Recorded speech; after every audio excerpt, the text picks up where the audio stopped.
Hello and welcome to Grumpy Old Men. I am Mark Wogan. I am, as ever, joined by some of our country's leading misanthropes in Mike and Kev. Hello. And we are going to kick off with Mike and grown-up teenagers. Grown-up teenagers, yes. Now, hold on. Before we get to your grown-up teenagers, a fan of this show has sent in something that might represent... We got a fan? Yeah, we have. Blimey. Might represent what we were like as children. Okay. Let's have a look at this. They carry a poo bag. Yeah. Their dog poos. They put the poo in the poo bag, and then they hang it on a tree. Yeah, why? Do they? They hang it on a tree. That's no good. I live in... So it's not specifically poo bags you're objecting to. It's the way people use them. Yeah. Exactly. The way we use them, I think, is good. To get it taken so off the pavement or wherever and put it into a bin. Oh, that is phenomenal. That's actually better than the real show. Yeah, why do we bother? I think whoever's done that, could they just do that with everything that we do? Yeah, those guys are stuck. It looks nicer than we do. It does. Mike looks like Michael Gove, and I look like Benedict Spence. It actually looks uncannily like I did look as a child, as a baby. I looked a lot like that. Yeah, I didn't have a ginger beard as a child. Didn't you? No. I just assumed you'd always have it. I have always had a beard. From a very early age. But you always had terrible tasting clothes, so that's consistent. Going back to those This years. is Dr. Vanilla. Yeah. All right? Just play it safe and a bit of navy blue, Kev. Trying right, to be so groovy. anyway, grown up teenagers. I'd much rather discuss Kevin's wardrobe because he's got some really rad kind of clothes. Has he got some? Yeah, I could outdo you if I wanted to. Really? He's got a jacket like the guy from The Prisoner. You know, it's got like a white stripe across the top of the pocket. Okay. Looks like Patrick McGowan. Didn't he have one of those? Yeah, he did. Yeah. See? I'd quite like to see Kevin in something a little racier. He dresses down when he's with you because, you know... Obviously threatened by my enduring style. Indeed. That's all I'm saying. Anyway, let's get back to grown-up teenagers, which is why we played that video. Grown-up teenagers is something of a misqualification, isn't it? Because they're not really grown-up. They just think they are.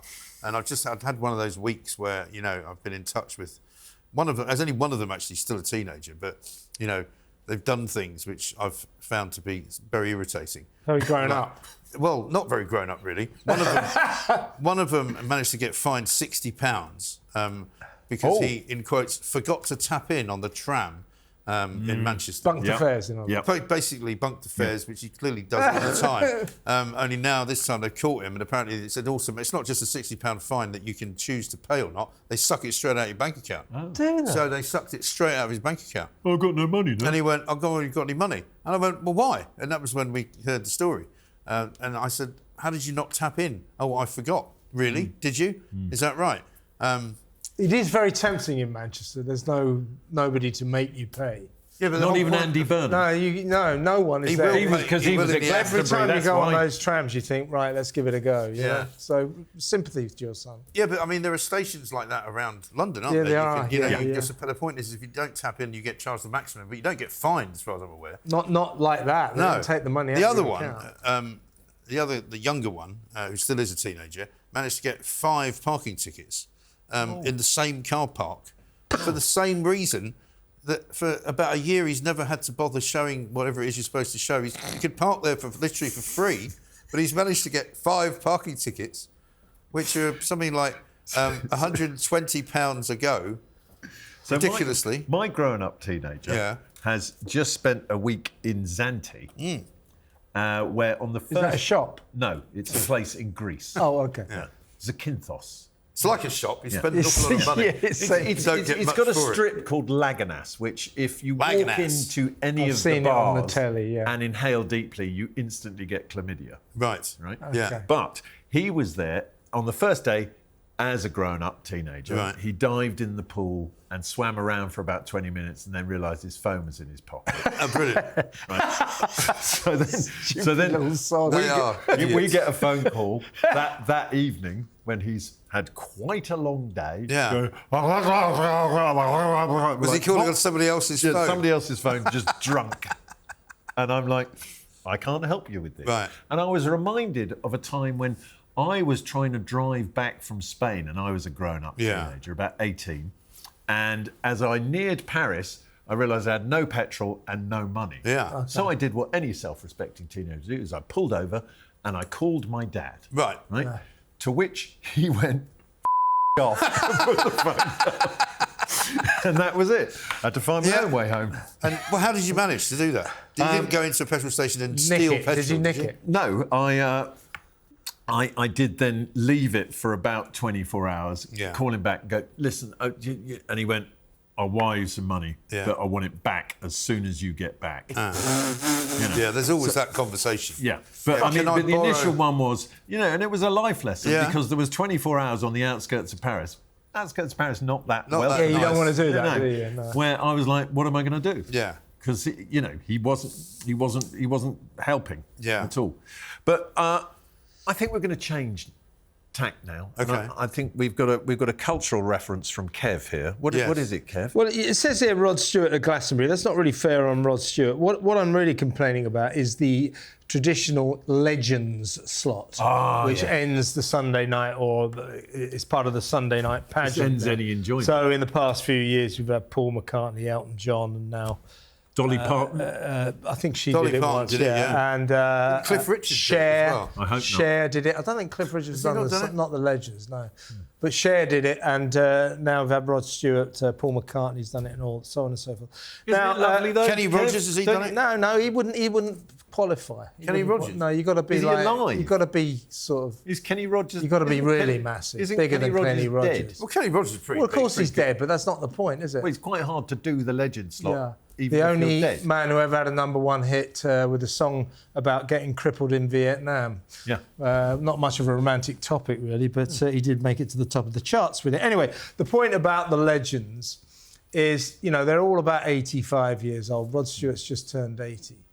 And everybody, they come on, and I get it. Rod Stewart, I love Rod Stewart. I love everything Rod Stewart stands for. Yeah. Great guy, down to earth, never affected by stardom. The only thing I've never liked about him much is his music. Never did like his music. But now... Bit of a drawback. But now, as he proved on Sunday night, he sings his music out of tune. He never hit a bloody note the whole set. It was just as bad. Somebody pointed out to me... Did you know that... now, this is something you might like about him. He's a massive Nigel Farage fan as well. Well, he thinks he should give him a chance. Yeah. Which elicited the funniest quote from Glastonbury this weekend, which was from Dom Jolly, a man who is no longer funny and shouldn't really be anywhere near a camera, and for once used to do a funny show, and was asked, will you be going to see Rod Stewart? Oh, no, well, no, because now he's all gone all reform. Yeah. And you just go, what is wrong with you, mate? Well, he was a Tory. He just said he's like so many Tory voters, he's disillusioned with them.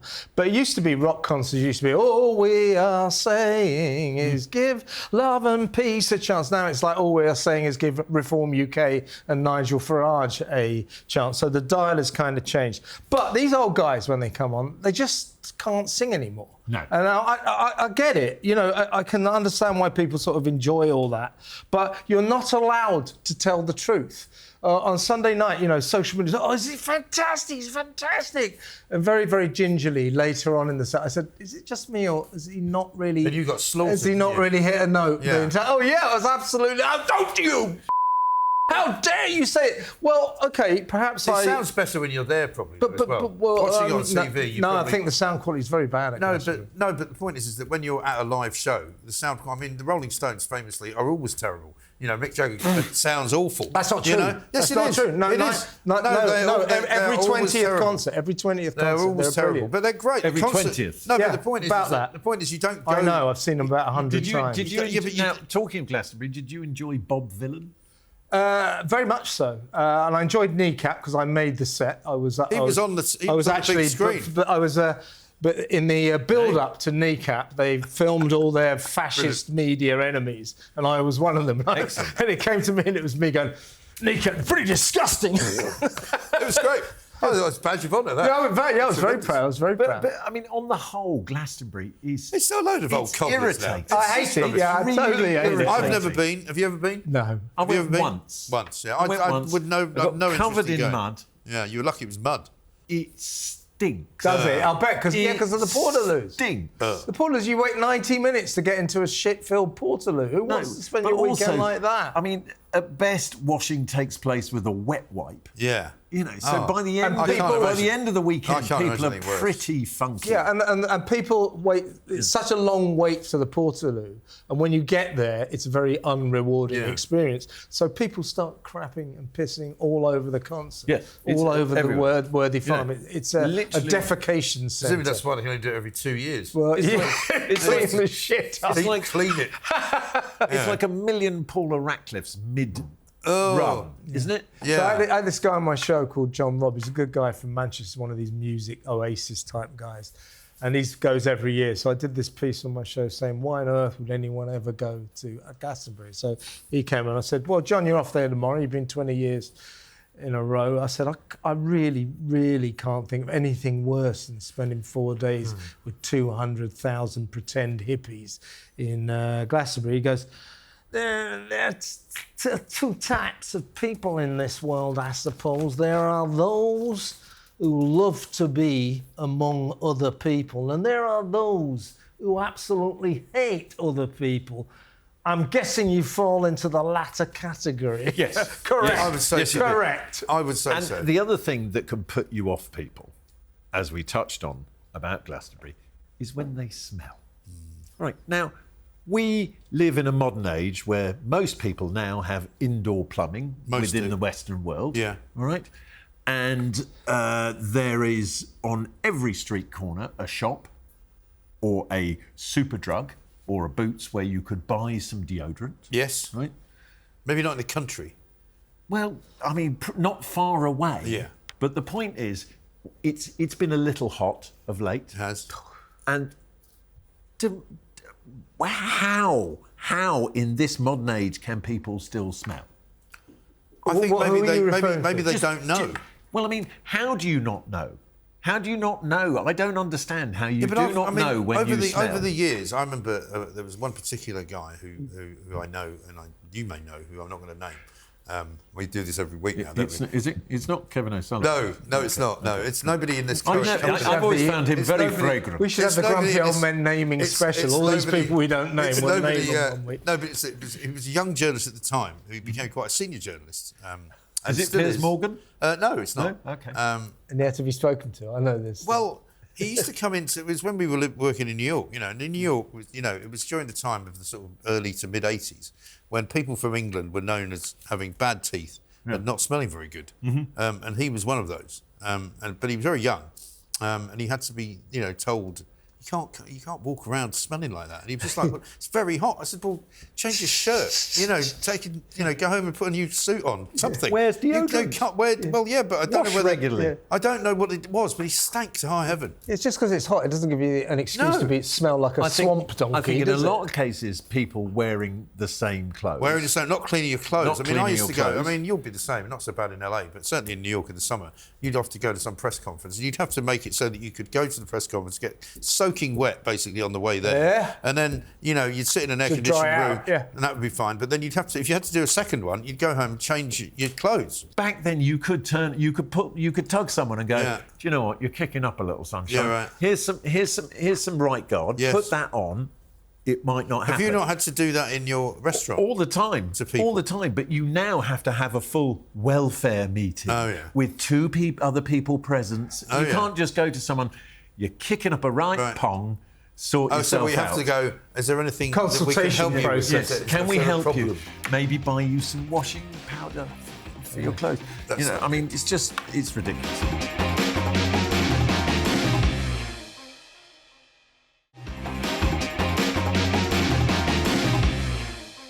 Mike, vets. Vets, yes. Vets. Yeah, I mean, the bane of everybody's life We can is all got chip in there, any kind of animal, really.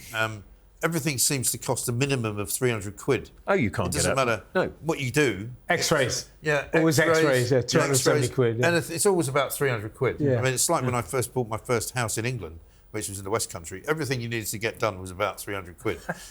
Even just, you cut that tree down, about 300 quid. Yeah. Can you build me a garage? Block drain, about 300 quid. You have the vets, you go, look, dog's a bit itchy. 3,000 quid. Yeah, well, we better give him some tests. OK, then. We're going to take some skin tests. Oh, right, OK. How much is that going to be? About 300 quid. Yeah, it's always that, And then he's got bad ear, as Ziggy, because you know, it's one of those things. Well, he's got to listen to a lot of stuff. Well, he does have to listen to a lot of crap, But also, hereditarily, bad hips and bad ears is what his breed has got. And so he's always got a bad ear, you know, and the mother of my children is constantly saying, his ear's not very good. I'm like, I know, it's never any good. Have you got, well, I've got to take him to the vet. OK, then. I don't like taking him to the vet, she says, because it's going to cost about 300 quid. And except finally we got an exchange from that particular situation because we were worried he had a tooth that was needed to be taken out, which looks a bit black, and so that was more like 500 quid. It's going up, because he had to have a scaling, right? His teeth were scaled and cleaned, and they were going to decide whether they had to, if they'd had to take the tooth out, it would be another 5. That would be 1,000 quid. As it turned out, they kept the tooth in. But, you know, I get my teeth cleaned and scaled for a lot less. Yeah, about 80. I mean, I think we've got about the same number of teeth, haven't we? There's dogs. Yeah. Have you ever taken a dog on a plane? Well, I had to bring a dog back from Los Angeles. As an emotional support the fare for the dog was about twice both of our fares put together. Is it in the hold, though? Yeah, it's downstairs. Yeah, and then she had to go into quarantine, which was like about $8,000 for 6 months. A friend of mine, his daughter relocated to the States and wanted to take her dogs with him. They took them on the plane, but were made to wear pink high-vis jackets saying, "I'm an emotional support animal." Yeah, because otherwise you can't get them on. And unfortunately, now vets. Where they really start to charge is if it's an emergency. Oh, yes. Have you ever been to an emergency vet at night where your dog is, you know, vomiting all over the place? We once had an emergency a few years ago with a rabbit. A rabbit? Rabbit, yeah, because there's a lot of rabbits. I would have just put that out of its misery. Yeah, the rabbit, there was something wrong with the rabbit because Ziggy went for it and it didn't move. And normally they would run off. And he sort of didn't know what to do with it. So he got it in his teeth. And then we realised... So you took it to the vet? Nice it looks as though... Was it somebody's pet rabbit? No, they were wild rabbits. Yeah. So you took it down the vet? That's good. Yeah, so we rang the vets. I mean, I was happy to just clump it on the head. I was outvoted. No, you weren't, mate. You wouldn't have done that, mate. The kids and their mother. Delicious with the sort of mustard and bacon sauce. And so the guy, it was a Saturday as well, so it was an emergency, vet that had to come out and put it to sleep. After all that? And after all that, because it was ill. There was something wrong with it. Because it couldn't move. I don't know if it had myxomatosis or something, but it couldn't move. And that was about 75 quid, I think. My dog Chaz, when he was much younger, my mother was staying and she ate these olives. And we didn't realise till later, but he got hold of all the pips and he ate them. Hey. Then we took him to Hampstead Heath for a walk. We didn't realise. He managed to find himself a peach stone, swallowed that, and about an hour later was really not very well, so we had to rush him to the vet and he had to have his stomach cut operation, and that was about £6,000. But luckily my wife Henrietta had scored us this amazing insurance deal for both of our dogs. We had 2 dogs then. And for both of the dogs, it was like 20 quid a month. She said, it's an incredible deal. Anyway, it turned out that the reason it was 20 quid a month for 2 dogs was when we claimed on my £6,000 surgery bill, we got £400 back. So essentially half a year's... Thanks, Henrietta. Still better than the health insurance you get as a human, though. Yeah, that's true. The question is, Kev, is it cheaper than a staycation? It's a close-run thing. The dog comes into this as well as he does into everything. So this year, we were due to go to the West Coast, back to Los Angeles. Had it all booked, places to go. Going to go up the coast to San Francisco, stay with friends. Was really looking forward to it. Haven't been for a while. Shoplifting. Anyway, I'm going. Yeah. Anyway, that's been cancelled because we can't go anywhere without the dog anymore, and we can't have people looking after the dog because the dog gets up. It's like at 1 a.m., 2 a.m., 3 a.m. You can't get anyone to look after. Have you checked? We can't go out because he barks. Right. Regular viewers will wonder: have you checked to see if this dog has eaten an X off a computer? It's almost certainly Chaz. Yeah. Most problems go back to Chaz. Yeah. I think this might be the issue. So the point is, we've had to face facts and just say, well, we can't go on. We'll have to have a staycation and take the dog. So we're going down to Cornwall, a place that we've stayed in actually once this year already and last year. It's really great cabin, but it's like in the cliff face. But it's not just this place. Didn't you say it was hard to get the dog up and down the stairs there? Well, yeah, to the beach. To the beach. You're going to Cornwall and you can't go to the beach Well, no, because we can't. of the dog. We can't take the dog down to that beach. No. Anyway, the point is, it's going to cost. And I've looked into lots of other cottages. And it's about like £3,000 a week to stay in these places in Cornwall or Devon or around the holiday spots in Britain. £3,000 a week. So you could more cheaply, like I did last year, go to Corfu, or it would have been cheaper for us to go to the west coast of America, anywhere abroad, than it would be to have a staycation. It's a captive market. It's really expensive. Yeah. It's really expensive, and unless you are going somewhere really nice, it will be crap. Yeah. As well. I do know this place. It is nice. The journey down will be awful. Yeah. If you drive. That's right. There's nothing going. There's nothing good about driving to the West Country at all. Devon, Cornwall, the Jurassic Coast. We've all done it. It's horrendous. It takes such a long time. And the weather will be crap as well. Yes.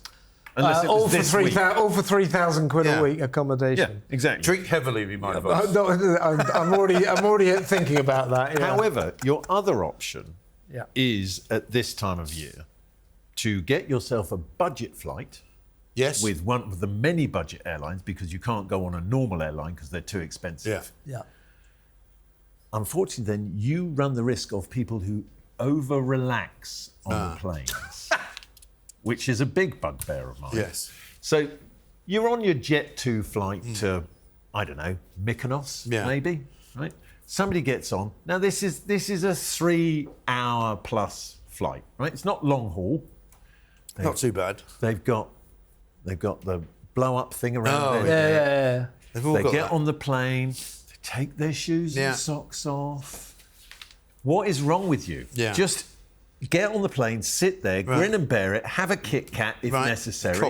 A coffee, and get off the other end. Don't treat it like you've moved in for that period of time. No. It's like it's a bloody plane on a short-haul flight. And it's quite a small seat as well. And you know those things that round the inflatable things around the neck. Have you ever tried them? I think they're really, really uncomfortable. Yeah. No, I don't understand them. I've never had If I see one hanging off a rucksack, I just want to pop it. Yeah.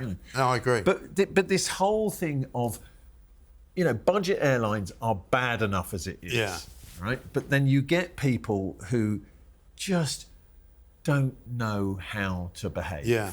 What about the people who bring their own food on? Oh, I can't have that. Oh, I can't have that. Don't. What, a little plastic bag? Well, it could be that, with some sort of Shipham's fish paste sandwich. Or even if it's bloody, they've gone to Pret or somewhere. Oh. Even then, which some people do. I'm not that keen on. Well, I mean, I think you could maybe get away with the Pret porridge because that doesn't smell. Maybe. But most things are not acceptable if they've been taken the away. Pret meatball sandwich just smells of ass. I was on an Air India flight once in the middle of nowhere, and this family, not only did they bring their own food, they all gathered in the middle of the aisle, got a Calagas stove out and started trying to cook it. I'd like to see that on the EasyJet. Yeah. So you should have seen that. The hostesses broke into a sprint. No! There was a guy. I'm sure there was a guy who caused a massive accident by doing something like that in the toilets. Yeah, it's not unknown. Yeah. They're planes. Sit on them and get to your destination without irritating anyone else. Yeah. That is all for this week. Big thanks, of course, to Kev and Mike for being grumpy. And until next week, stay miserable.